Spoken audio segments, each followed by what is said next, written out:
ক্যারিবীয় ব্যাটারদের স্লেজিং করতে কখনো লিটন দাস বলছেন গরম পানি, তো কখনো জাকের আলী বলছেন 3টে পরোটা আনলিমিটেড সবজি।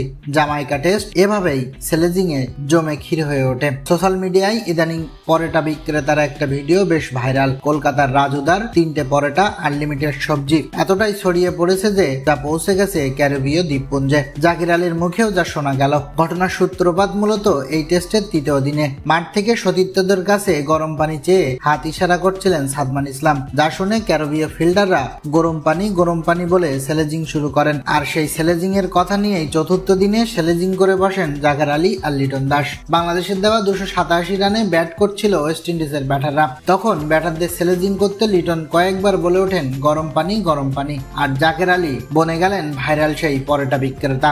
বেশ কিছু সময় ধরে জাকের বলছেন 3টে পরোটা আনলিমিটেড সবজি। তবে জাকের আলী কেন এমনটা বলেছেন তা বোঝা না গেলেও আন্দাজ করা যায় ওয়েস্ট ইন্ডিজ ব্যাটারদের স্লেজিং করতে কিংবা সতীর্থদের উজ্জীবিত রাখতে এমনটা করেছেন জাকের আলী। প্রিয় দর্শক, আপনারও কি তাই মনে হচ্ছে? জানিয়ে দিন কমেন্ট বক্সে।